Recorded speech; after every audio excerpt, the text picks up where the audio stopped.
Microsoft PowerPoint's rule of 7 by 7. You'll notice at the bottom of each slide that there's a takeaway area. This is just a short blurb so that you can take something away from each slide. So first of all, let's talk about the essence of 7 by 7. What is it exactly? This is a best practice rule to follow that says on each PowerPoint slide, you should only have 7 lines per slide maximum and 7 words per line. Very simple. And sub-bullets are the same. Just go ahead and think about a can of 7-Up if you need to remember this. And actually, that looks pretty good because right now I'm really thirsty. So it's easy to remember 7 by 7. Why do we have this? What's the purpose?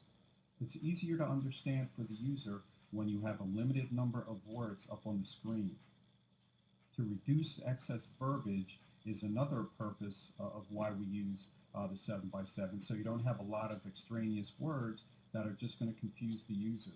And we do want to grab the interest of the user within the first few seconds that we put a slide in front of the viewer. Remember, it's all about the viewer. Whatever we can do to make the viewer or the user or the learner, whatever setting you're using PowerPoint slides in, you want to look at things from their perspective.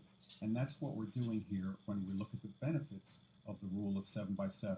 It gives the user takeaways, so something that they can grab, something that they can look at, and they can also hear, so they're listening to the speaker and just seeing a few words up on the screen, because that is the best practice. That's the best way that viewers can learn from each slide. And it's also good for note-taking, so that viewers can jot down just a few notes, and so that they can take a look at their notes later on after they've viewed the slide or after they've attended the live presentation. So there are major benefits of using this 7 by 7. And here are some don'ts. Don't put full sentences up on the screen on a slide. Viewers don't get a whole lot out of that, and it just confuses them when we're speaking above them, on top of them, as we're reading to them what they're trying to read to themselves. Avoid unnecessary minutiae. You don't need words like and the. You just need quick bullets. So don't do a death by PowerPoint. Don't have paragraphs up on your screen. Here's an example of 7 by 7 if I was going to talk about Jing. So first we talk about what's cool about Jing. If I was going to extol the virtues of this great software product, I would put a nice graphic up there, and I would talk about how easy it is to use Jing, and also the tutorials that the vendor puts online for us to take a look at if we don't know how to take a screen capture, for instance.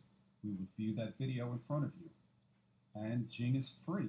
So I would talk about the fact that there's a lot of software out there that costs a whole lot of money, but Jing isn't one of them, fortunately, which is really cool. I mean, we all like free stuff, right? Of course.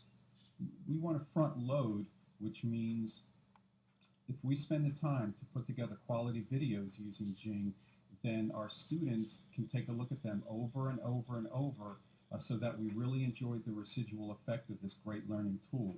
And that's a huge ROI. And did I mention that it's free? I would throw that out there again because that's a really cool thing about Jing. Jing is the bomb.